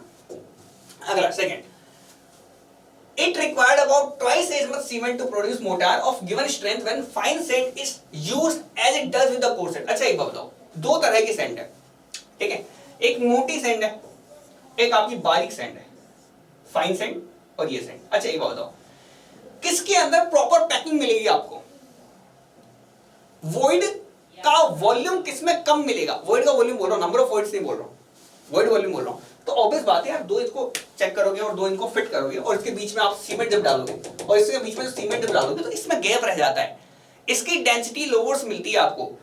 कोर्स सैंड के साथ अगर मैंने कोई मोटार बनाया उसकी डेंसिटी कम मिलेगी आपको, इसकी डेंसिटी प्रॉपर मिल जाती है आपको, है ना, क्योंकि सैंड है, सैंड के बीच में आपने सीमेंट डाला, सीमेंट के बीच में जो गैप भर गया उसमें पानी भर जाता है आप लोग, तो प्रॉपर तरीके से आप लोग को यहाँ पर प्रॉपर पैक मटेरियल मिलता है। यहाँ पर जो है ये ना इतना वॉल्यूम छोड़ देते हैं बीच में कि उसमें सीमेंट भरेगा ना। और नेक्स्ट बात बताता हूं आपको, जो सीमेंट अवेलेबल रहता है, सीमेंट प्रॉपर मोटार किसको बोलोगे, सीमेंट जो है आपका जिसने सैंड को पूरा प्रॉपर तरीके से इस तरह से लपेट रखा हो, प्रॉपर लपेट रखा हो, प्रॉपर लपेट रखा हो सरफेस एरिया को, है ना, प्रॉपर। इसमें क्या लपेट पाएगा, अरे इतना सीमेंट ही नहीं रहता, सीमेंट पेस्ट और coarse grain volume surface area में प्रॉपर तरीके से मिक्स ही नहीं कर पाते, इसको प्रॉपर तरीके से मिक्सिंग, कम सरफेस एरिया, मिक्सिंग प्रॉपर नहीं होती, ज्यादा एरिया पकड़ रखा है क्या सीमेंट ने, नहीं पकड़ रखा, कम एरिया पकड़ रखा है, टूटने के चांसेस ज्यादा है बॉन्ड के, ज्यादा एरिया पकड़ रखा है सीमेंट ने, मजबूती से पूरा बॉन्ड बना हुआ है ना। तो यहाँ पर आप लोग कुल मिला के समझो कि it required about twice as much cement, ज्यादा सीमेंट चाहिए पहली बात तो, ताकि प्रॉपर हेल्डिंग कैपेसिटी आ सके, दूसरी बात डेंसिटी आपको प्रॉपर मिल सके, क्योंकि बीच में वॉइड का वॉल्यूम ज्यादा है, इसलिए आपको 2 गुना सीमेंट लग जाता है जब आप कोर्स सीमेंट के साथ, कोर्स सैंड के साथ आप काम करते हो, फाइन सैंड के साथ आप काम करते हो, है ना। तो फाइन सैंड में आपको कम चाहिए, है ना, समझ में आ गई, बिल्कुल। फाइन सैंड में आपको यहाँ पर कम मोटार चाहिए, कुल मिला के आपको कोर्स सैंड में ज्यादा मोटार चाहिए, है ना। तो यहाँ पर लिख देता हूँ more mortar required for proper bonding, और यहाँ पर लेस मोटार रिक्वायर्ड, है ना, लेस मोटार। लगभग कितना, तो 2 गुना, है ना, लगभग कितना, 2 गुना ज्यादा सीमेंट चाहिए, है ना, 2 गुना सीमेंट ज्यादा। अगला, cement lime mortars are helpful in autogenously healing of cracks. अब देखो हीलिंग ऑफ क्रैक्स को अगर आपको हील करना है, यानी कुल मिला के क्रैक्स को आपको फिल करना है, क्रैक्स को फिल करने के लिए क्या मैं सीमेंट लाइम मोटार, देखो सीमेंट अकेला श्रिंक हो जाता है, सीमेंट को अगर नॉन श्रिंकेबल बनाना है आपको, तो आप लोग यहाँ पर क्या करते हैं, सीमेंट के साथ लाइम मिला देते हैं, ताकि सीमेंट के अंदर क्या आ जाए, थोड़ी सी नॉन श्रिंकेबिलिटी आ जाए और प्लास्टिसिटी बड़ी बेटर तरीके से आ जाए। तो इस तरह से क्रैक को आप लोग यहाँ पर प्रॉपर तरीके से हील कर सकते हैं, क्योंकि सीमेंट अगर आपने डायरेक्ट सीमेंट डाला, सीमेंट श्रिंक हो जाएगा, तो क्रैक है इतना बड़ा, सीमेंट डालने के बाद इतना हो गया, तो दिक्कत आती है ना। इसलिए आप लोग लाइम भी डाल देते हैं साथ में, ताकि ये श्रिंकेज जो है आप लोग यहाँ पर इसको अवॉइड कर सको, है ना। तो ताकि जो गैप है ना, गैप को फिल करने के बाद वो गैप के अंदर से छोटा रह गया तो दिक्कत आती है ना, इसलिए श्रिंकेज से बचाने के लिए आप लोग यहाँ पर ये काम कर लेते हैं। इसलिए सीमेंट लाइम मोटार्स को आप लोग बेस्ट मानते हैं for the healing of cracks. अगला, there is a gain of compressive strength by the replacement of less 25% cement by hydration lime. अच्छा एक बात बताओ, ये कह रहा है सीमेंट 25% सीमेंट को हटा दो और उसकी जगह लाइम डाल दो, तो सर स्ट्रेंथ अच्छी, अरे यार सीमेंट से ज्यादा अच्छी स्ट्रेंथ देता होता लाइम, तो लाइम को यूज कर लेते। समझ में आ रही है बात, बिल्कुल। तो यहां पर आप लोगों का ये स्टेटमेंट बिल्कुल गलत है कि there is no gain if replacement of cement is done by lime. पहले समझ देता हूं मैं आप लोगों को, तो यहां पे लिखा हुआ there is a gain of compressive strength by replacement of less than 25%। 25% से कम का सीमेंट अगर मैं हटाऊंगा तो वहां पर उसकी जगह लाइम डालूंगा तो वहां पर स्ट्रेंथ नहीं बढ़ेगी उसके ना, श्रिंकेज वाली कैरेक्टरिस्टिक्स आप इंप्रूव कर सकते हो, प्लास्टिसिटी वाली कर सकते हो, वर्केबिलिटी वाली कर सकते हो, ये सारी इंप्रूव्ड कैरेक्टरिस्टिक्स हो सकती है, बट स्ट्रेंथ वाली कैरेक्टरिस्टिक्स पे यहां पर फर्क उल्टा ही पड़ता है। तो देयर इज नो गेन, है ना, याद रख के चलना आप लोग, काट दो इसको। तो आप लोग का जो इनकरेक्ट स्टेटमेंट है that is the D option, that is the option D would be the correct answer for this particular question. अगला आप लोगों को दे रखा है आईएस 10262 1982, ठीक है। आपको पूछा हुआ है कंप्रेसिव स्ट्रेंथ जो है ओपीसी की ग्रेड सी की। अब देखो ओपीसी में भी sir grade C, sir OPC तो मैंने 33 ग्रेड 43 ग्रेड और 53 ग्रेड सुना है। अच्छा देखो तो आज ग्रेड भी सुन लो, आ जाओ। तो देखो मैं आपको यहाँ पर ग्रेड लिखा देता हूँ। यहाँ लिखते हैं हम लोग आईएस 10262 की जगह, और यहाँ पर है ना इसके अकॉर्डिंग क्या दे रखा है आप लोग को, यहाँ पर लिख देता हूँ एक साइड ग्रेड, यहाँ लिख देता हूँ ग्रेड, और यहाँ लिख देता हूँ मैं कंप्रेसिव स्ट्रेंथ, ठीक है। चलो टेबल है, टेबल याद करके चलना।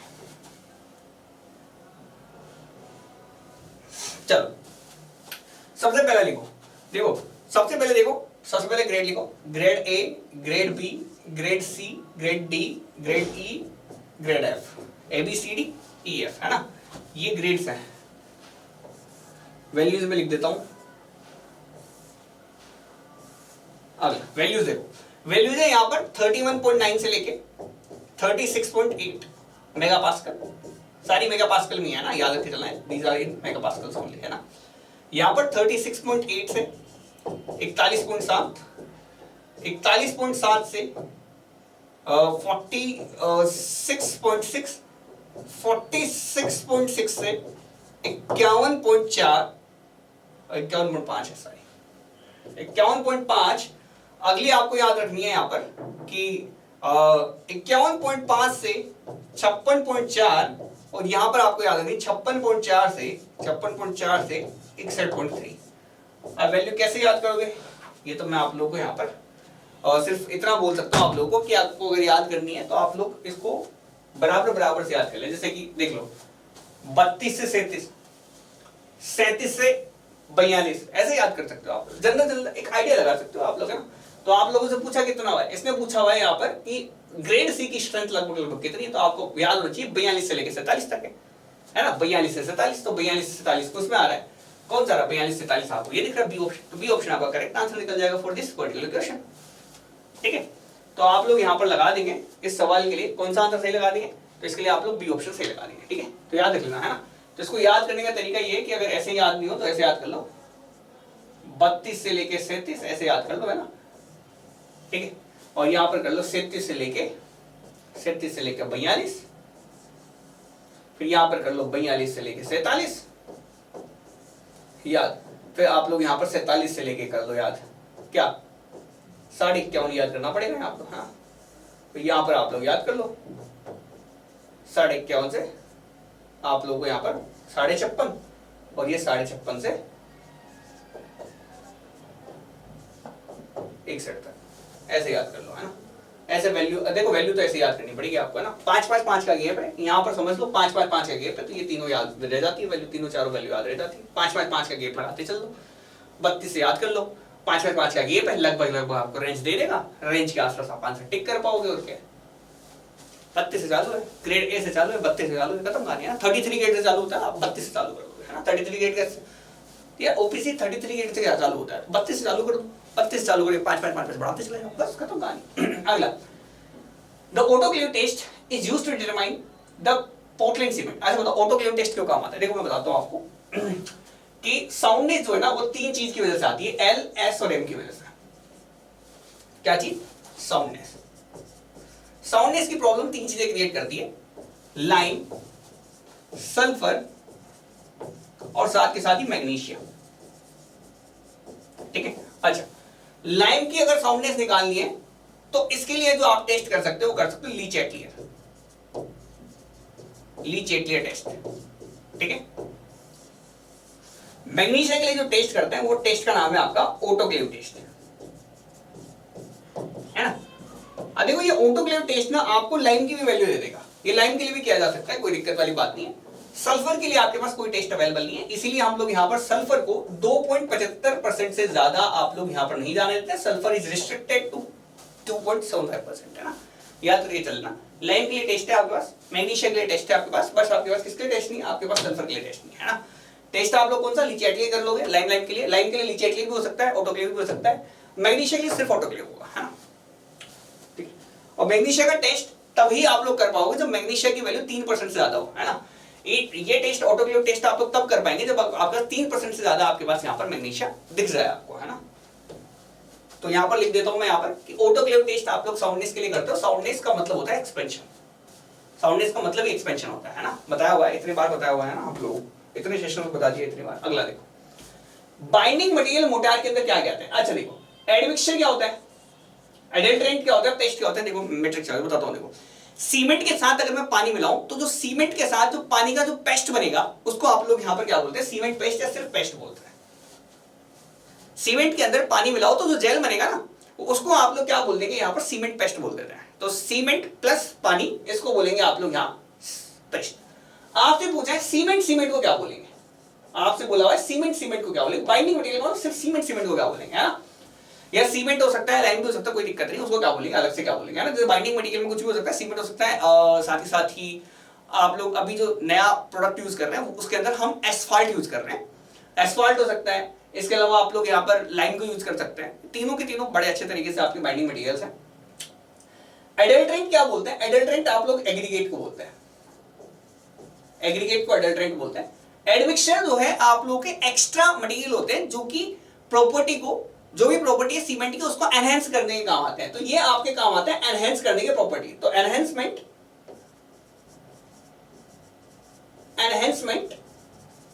ऑफ प्रॉपर्टी, तो प्रॉपर्टी एनहेंस करनी है सीमेंट की तो उसके लिए काम आता है। जैसे कि इनिशियल सेटिंग टाइम बढ़ाना है, इनिशियल सेटिंग टाइम कम करना है। सेम बात अगर मैं आगे बताऊं तो वाटर कंटेंट कम करना है, एयर कंटेंट बढ़ाना है। तो इस तरह से आप लोग यहाँ पर क्या करोगे, जो भी एनहेंसमेंट करना होगा ना प्रॉपर्टी के अंदर, सीमेंट की प्रॉपर्टी के, तो उसके अंदर जो एडिशनल आप लोग यहाँ पर बाहर से डालते हैं वो एडमिक्सचर होता है ना। अडल्ट्रेंट आप लोग एग्रीगेट्स को बोल देते हैं। पेस्ट जो है आप लोग पानी के साथ सीमेंट या किसी बाइंडिंग मटेरियल का साथ जो बनता है उसको पेस्ट बोल देते हैं आप लोग। अब बता क्या मैट्रिक्स, तो मैट्रिक्स आपका करेक्ट आंसर है। बचा मैट्रिक्स वैसे निकाल लो, नहीं तो मैट्रिक्स आप लोग याद कर लो। Matrix is the binding material that is used in the mortar, है ना। केमिकल फॉर्मूला लाइन का CO बताते थक गए, है ना, बताते थक गए आप लोग। चलो देखो अगला, कैल्साइन प्रोडक्ट जो है सीमेंट प्रोडक्शन के अंदर क्या बोलते हैं, कैल्साइन प्रोडक्ट। कैल्साइन का मतलब जिसके अंदर कैल्शियम हो, हाई कैल्शियम हो, रिच कैल्शियम हो। अच्छा देखो, फ्लाई ऐश सिलिशियस मटेरियल है या इसको पोज़ोलानिक मटेरियल बोलते हैं। क्लिंकर सीमेंटेनियस प्रॉपर्टी है। सिलिका जो है पोज़ोलाना को बोलते हैं। बचा क्या, जिप्सम। जिप्सम का फॉर्मूला नहीं याद तो मैं आपको जिप्सम का फॉर्मूला याद दिलाता हूं, अभी आपको समझ में आ जाएगा। जिप्सम का फॉर्मूला CaSO4.2H2O। अगर इसको आप लोग क्या करते हैं, कैल्सिनेशन कर दें तो आपका बचता है CaSO4.12H2O। ये जो होता है इसको आप प्लास्टर ऑफ पेरिस बोलते हैं। ये आपका जिप्सम है। अब मेरे को बताओ कैल्साइन प्रोडक्ट कौन सा है इसमें, हाई कैल्साइन प्रोडक्ट कौन सा है, तो यार जिप्सम ही है जिसको आप लोग यूज करते हैं भाई, gypsum, that is the gypsum only. अगला, फॉर अंडर वाटर कंस्ट्रक्शन कौन सा सीमेंट यूज करेंगे अंडर वाटर कंस्ट्रक्शन, अभी वो बताया। क्विक सेटिंग सीमेंट आप लोग यहाँ पे यूज करेंगे। एक्सपेंसिव सीमेंट आप लोग यहाँ पे यूज करते हैं फिल करने के लिए वर्ड्स को या क्रैक्स को। ओपीसी आप लोग जनरल बिल्डिंग्स के अंदर यूज करते हैं। पोर्टलैंड तो सभी टाइप के, पोर्टलैंड तो यार क्या बोलना, अब आप लोग छोड़ो, बढ़ो आगे। अगला, इस लिस्ट को आप लोग मैच करो आप लोग, है ना। देखो पोर्टलैंड, सिर्फ पोर्टलैंड सीमेंट लिख दे या ऑर्डिनरी पोर्टलैंड सीमेंट लिख देना, एक ही बात होती है आपकी, ठीक है। चलो चेक करें, लिस्ट 1 को लिस्ट 2 से मैच करते हैं। ग्रेनाइट, देखो मैं बताऊं हर एक चीज के ना बहुत सारे काम है। जैसे मैं आपको यहाँ पर लिख के बताता हूँ, चेक करो। पहले तो हम यहाँ पर इसको मिटा देते हैं ना, पहले तो मैं इसको मिटा देता हूँ, ये लो साहब, ठीक है। अब चेक करेंगे, अब हम यहाँ पर लिख के मैं आपको बताता हूँ कौन कौन सी चीजें क्या क्या काम है। जैसे कि ग्रेनाइट का काम क्या है, ग्रेनाइट कहाँ का काम आता है, देखो तो ग्रेनाइट जो है आपका काम आता है ब्रिजेस के अंदर।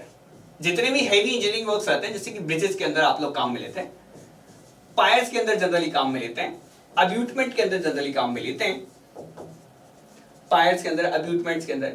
इसके अलावा सी वॉल्स के अंदर आप लोग काम में लेते हैं इसको। लाइट हाउस की कंस्ट्रक्शन करने के अंदर काम में लेते हैं।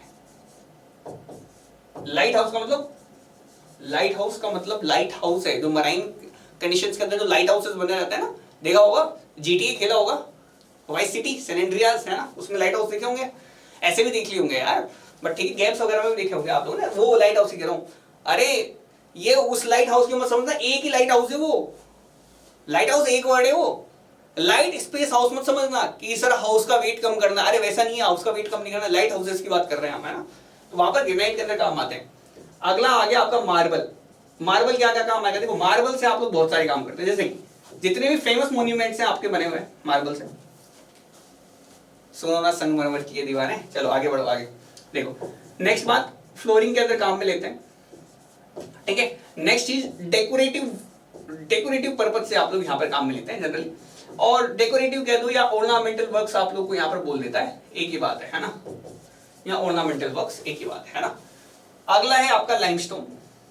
लाइमस्टोन का काम तो सिंपल सा है भाई, देखो सबसे पहला तो क्या आता है, सीमेंट की मैन्युफैक्चरिंग में काम आएगा। सीमेंट की मैन्युफैक्चरिंग के काम आने के बाद देखो रूफिंग के अंदर भी काम में ले लेते हैं आप लोग, है ना, रूफिंग के अंदर काम में ले लेते हैं, फ्लोरिंग के अंदर भी काम में ले लेते हैं इसको, है ना, रूफिंग के अंदर फ्लोरिंग के अंदर काम में ले लेते हैं, पेविंग के अंदर भी काम में ले लेते हैं ना, पेविंग ब्रिक्स देखा होगा ना, अलग तरह की ब्रिक्स बनी रहती है पेविंग ब्रिक्स, है ना। अगला देखो, अगला है स्लेट। स्लेट को जो देखो बेसिक काम स्लेट का रूफ कवरिंग का है। आप लोग अगर यदि हिमाचल उत्तराखंड साइड आप लोग जाके देखो तो वहां पर छत के ऊपर डली रहती है, देखो ज्यादा वेट डाल नहीं सकते आप लोग ऊपर छत पे, है ना। ऐसा है नहीं कि बहुत ज्यादा हैवी तरह का स्टोन डाल दिया आपने। अब यार देखो ऑलरेडी लोड जो आपको यहाँ पर रजिस्ट करवाना पड़ता है। अब इतना लोड रजिस्ट कराने के लिए आप लोग जो जनरली हाई एल्टीट्यूड पे देखोगे वहां पर सारी के सारे स्लेट की छतें बनी रहती है ना, स्लेट से छतें बनाते हैं, छत जो रहती है देखो कवरिंग के अंदर, छत के अंदर ये काम आती है। इसके अलावा देखो छत बना रहे हो तो फ्लोर भी बन सकता है, बिल्कुल फ्लोरिंग भी हो सकती है। फ्लोरिंग के अलावा देखो डैम्पिंग भी हो सकती है इससे आराम से, या फिर मैं कह दूं डैम्प प्रूफिंग, है ना, डैम्पिंग की जगह डैम्प प्रूफिंग लिखना ज्यादा बेटर रहेगा, डैम्प प्रूफिंग आप लोग कर सकते हो। इसके अलावा अगर यदि यहाँ पर मैं आपसे बात करूं तो आप लोग यहाँ पर इससे पार्टीशन वॉल भी बना सकते हो, पार्टीशन वॉल बना सकते हो, ठीक है। चलो अब देखो, अब यहाँ पर मैं बात करता हूँ इसमें क्या क्या सूट आएगा। देखो ग्रेनाइट से क्या हो सकता है, देखो ग्रेनाइट से शी वॉल बन जाएगा, ग्रेनाइट से फ्लोरिंग हो जाएगी, ठीक है, ग्रेनाइट की फ्लोरिंग बन जाती है, कोई दिक्कत नहीं है ना। देखो देखा होगा आप लोगों ने जनरली, तो ग्रेनाइट से दो चीजें बन सकती है। अगला देखो मार्बल से फ्लोरिंग बन सकती है, मार्बल से ऑर्नामेंटल वर्क भी हो सकता है। लाइमस्टोन से आप लोगों का सब कुछ हो सकता है, लेकिन लाइमस्टोन का मेन काम तो मैन्युफैक्चरिंग ऑफ सीमेंट है, तो ये आप लोगों ने यहाँ पर टिक कर दिया।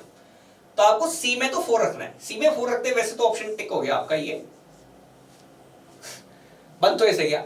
बाकी सवाल को और अच्छे से बनाना है और अच्छे से देख लो। अच्छा देखो अगला है आप लोगों के पास यहाँ ग्रेनाइट का काम फ्लोरिंग में तो हम यहाँ पर देखते कम ही है, हम जनरली ग्रेनाइट का काम देखते हैं शी वॉल में, ठीक है। मार्बल का जनरली काम आप लोग कहाँ देखते हैं बताओ जरा, मार्बल का काम, तो मार्बल का काम आपका जनरली सर या तो फ्लोरिंग में काम ले लेते हैं या ऑर्नामेंटल वर्क में काम ले लेते हैं। फिलहाल अगर यदि मैं ऑप्शन की डिमांड देखूं तो स्लेट को जो है हम ऑर्नामेंटल वर्क में काम में नहीं लेते, तो स्लेट जो है आपको यहाँ पर फ्लोरिंग करके देगा, स्लेट से फ्लोरिंग करा दो तो आपका मार्बल ऑर्नामेंटल वर्क में बच गया सर, ठीक है। ऐसे आप लोग देख लिया करो, चेक किया करो। देखो एक ही चीज के 3-4 काम है, तो आप लोग बेस्ट सुटेबल रिजल्ट निकालोगे तब आपका आंसर निकलेगा। देखो आंसर तो एक से निकल गया, लो साहब जरूरत नहीं पड़ी। आपको पता है लाइमस्टोन का मैन्युफैक्चर ऑफ सीमेंट से बड़ा काम है नहीं कोई, तो लाइम का मैन्युफैक्चर ऑफ सीमेंट है, ग्रेनाइट का सी वॉल से बड़ा काम है नहीं कोई यहाँ पर इस पूरे वर्क में। सबसे मेजर काम है वो देखो आप लोग, है ना, किस चीज का। अगला the major compound in OPC जो कि स्ट्रेंथ के लिए रिस्पॉन्सिबल है, बताओ। तो आप लोग के दो हैं, एक है ट्राइगेल्शियम सिलिकेट, एक है डाइगेल्शियम सिलिकेट। ये आपको इनिशियल स्ट्रेंथ देता है, पीछे वाला आपको यहाँ पर फाइनल स्ट्रेंथ देता है, ठीक है। तो मेरे ख्याल से बताने की जरूरत नहीं, 21 वाला सवाल कंप्लीट हो गया है। अच्छा अगला देखो, अगला आपको कह रहा है कि सर एपरेटस के नाम दे दिए और आपको बताना है। अच्छा देखो ये तो मैं जाने कितनी बार बता चुका हूं।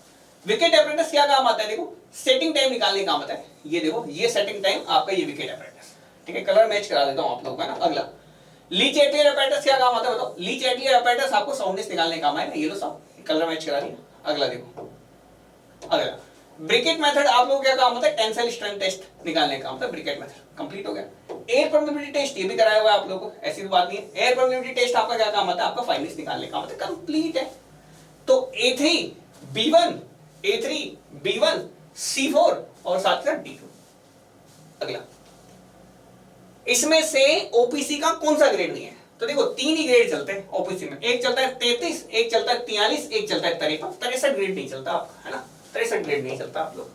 ओपीसी 33 देखो ग्रेड क्या बताती है, अगर कहीं पे लिखा हुआ है ग्रेड 33 इसका मतलब है कि जो 28 डे में 28 दिन की जो स्ट्रेंथ रहेगी वो कितनी रहेगी आपकी 33 मेगापास्कल रहेगी सीमेंट की।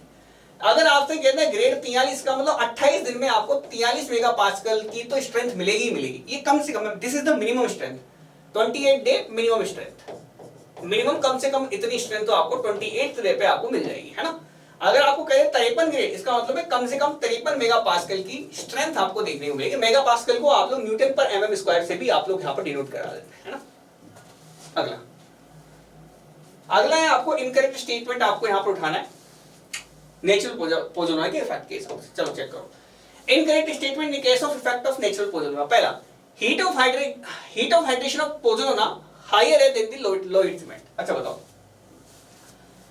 बताएंगे जरा, स्टेटमेंट्स को पढ़ना है, इनकरेक्ट स्टेटमेंट आप लोगों को यहां पर क्या करना है, फाइंड आउट करना है फॉर दिस पर्टिकुलर क्वेश्चन। चलो चेक करो, हीट ऑफ हाइड्रेशन जो है पोजोनोवा की वो ज्यादा है than that of the low heat cement. अच्छा, second, at early ages the replacement of cement by pozzolana usually results decrease in the compressive strength. Addition of pozzolana in cement increases workability of concrete for the same water cement ratio. Shrinkage and moisture movement। तो देखो सबसे पहली बात तो हम लोग जो हमें पता है सबसे पहले वहां से चलते हैं। पहले मैं आपको बताता हूं ऑप्शंस को एलिमिनेट करके कैसे आंसर निकालना है, वरना आंसर तो मेरे को पता ही क्या निकल के आएगा। चलो सबसे पहले देखो, श्रिंकेज और moisture movement addition of pozzolana से सिमिलर मिलेगा आपको पोर्टलैंड सीमेंट से। श्रिंकेज और मॉइस्चर मूवमेंट और addition of pozzolana in cement is similar to the Portland cement. बताओ जरा, क्या ये स्टेटमेंट आपको कहीं से क्लियर लग रहा है? क्या कहीं से आप लोगों को ये स्टेटमेंट बिल्कुल सही लग रहा है?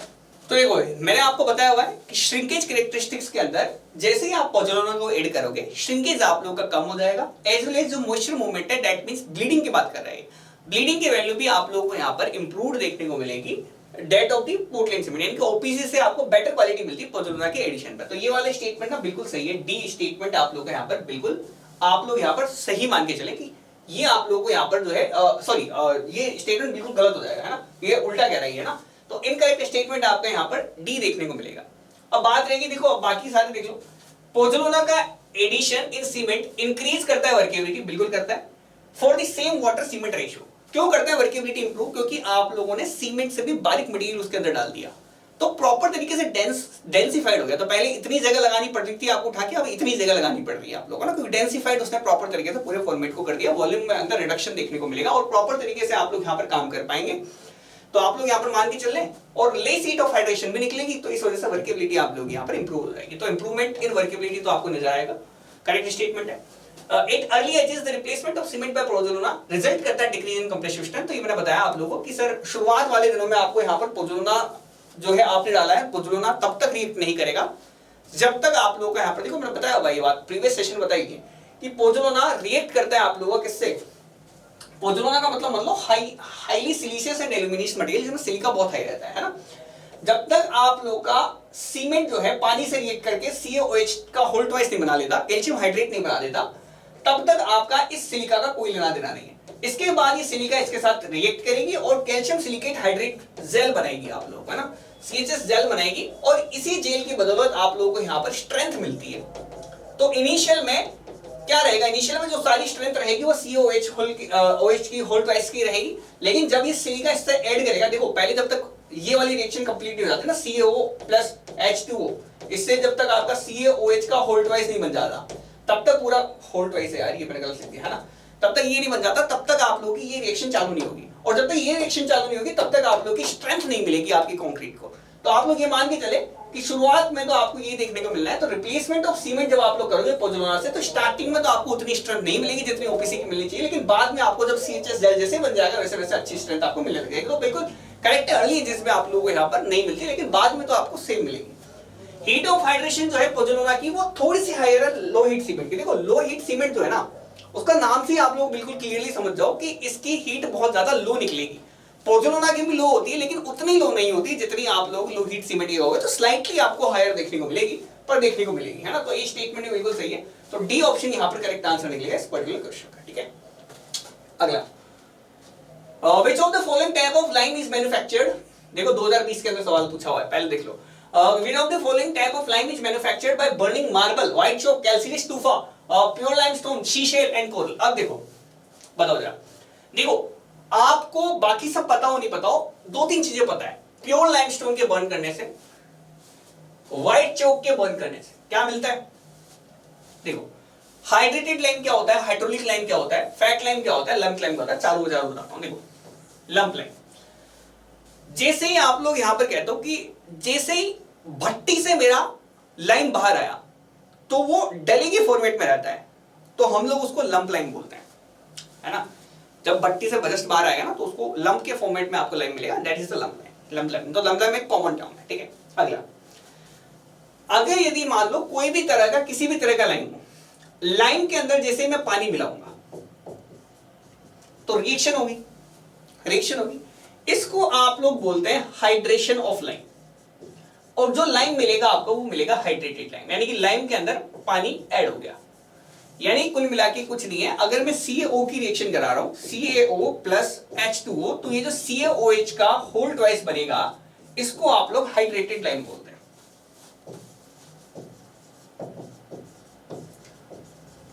और इस रिएक्शन को आप लोग स्लैकिंग बोलते हैं। इस हाइड्रेटेड लाइम को आप लोग स्लैक्ड लाइम भी बोल सकते हैं।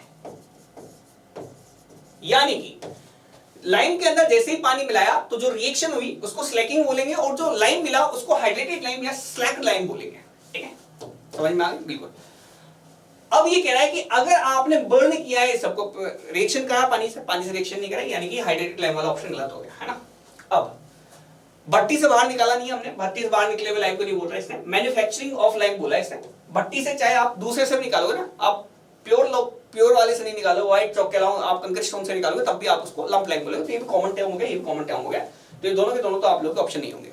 अब इसने कुछ स्पेसिफिक प्रोडक्ट दे रखे, मार्बल दे रखा है, व्हाइट चौक दे रखा है, कैल्शियस टूफा दे रखा है, और साथ के साथ ही प्योर लाइमस्टोन दे रखा है, शीशा दे रखा है, कोरल दे रखा है। ये सारे के सारे ना प्योरिस्ट फॉर्म ऑफ लाइम देते हैं आप लोग। प्योर फॉर्म ऑफ लाइम के बर्न करने से आपको प्योर टाइप का आपको लाइम मिलेगा। प्योर टाइप का लाइम आपका होता है फैट लाइम। यहाँ पर so the correct answer would be the fat lime. देखो फैट लाइम जो है, बी ऑप्शन यहां पर करेक्ट आंसर है। फैट लाइम जो है, याद रख लेना, फैट लाइम के अंदर आपको ग्रेटर देन 90% तक आप लोगों को क्या मिलेगा, आपको CaO की वैल्यू मिलेगी, और आपको 5% से कम या 5% से कम आपको यहां पर क्ले की वैल्यू मिलेगी। तो इस तरह के लाइम को आप फैट लाइम बोलते हैं, जो कि प्योरेस्ट फॉर्म के अंदर आपको देखने को मिलता है। हाइड्रोलिक लाइम क्या होता है? हाइड्रोलिक लाइम आप लोगों का अब कंकर स्टोन से मिलता है। कंकर स्टोन को अगर आप लोग मैन्युफैक्चर करोगे, कंकर स्टोन को बर्न करके आप मैन्युफैक्चर करोगे तो हाइड्रोलिक लाइम मिलेगा। इस लाइम के अंदर मैं बताऊं तो इसके अंदर जो क्ले की इंप्योरिटी रहती है वो ज्यादा रहती है। तो जो क्ले की इंप्योरिटी है वो ग्रेटर देन 5% आपको देखने को मिलेगी जनरली, है ना। और CaO की वैल्यू आपको बेसिकली आपको लेस अमाउंट की देखने को मिलती है ना, ठीक है। तो ये आप लोग यहाँ पे मान के चलें, तो ये आप लोगों को पता होना चाहिए। हाइड्रोलिक लाइम के अंदर क्ले ज्यादा रहता है, हाइड्रोलिसिटी की प्रॉपर्टी ज्यादा रहती है, इसमें क्ले कम रहता है। तो ये मिलता है आपको किससे? कंकर स्टोन से। फिलहाल जो मेरे पास यहाँ पर जो मेजर पॉइंट है वो कहां से मिलेगा इसको, ये कंकर स्टोन से मिलेगा आपको, है ना। कंकर स्टोन के बर्न करने से मिलेगा आप लोग, ठीक है। मिलते हैं बिल्कुल। या फिर आप लोग कह रहे हैं तो जो प्योर लाइमस्टोन नहीं है उससे मिलेगा, है ना, जो अनप्योर लाइमस्टोन है उससे मिलेगा, है ना, ठीक है। या फिर मैं तो इम्प्योर लाइमस्टोन से आप लोगों को यहाँ पर देखने को मिलेगा, ठीक है। तो ये आप लोगों को बेसिक डिटेल्स जो आपको याद रखनी, इसका आंसर आपका फैट लाइम हो जाएगा, ठीक है। मिलते हैं बाकी इसी तरह के सेशंस में आगे भी, तब तक के लिए bye, thanks for watching. I hope आप लोगों को वीडियो बहुत ज्यादा पसंद आई होगी। शेयर करते रहा करो, अपने दोस्तों को बताते रहा करो, है ना, कि भाई किस तरह का कंटेंट मिलता है, किस तरह का पूरा डिटेलिंग रहती है, ठीक है। मिलते हैं बाकी, तब तक के लिए बाय, थैंक्स फॉर वॉचिंग।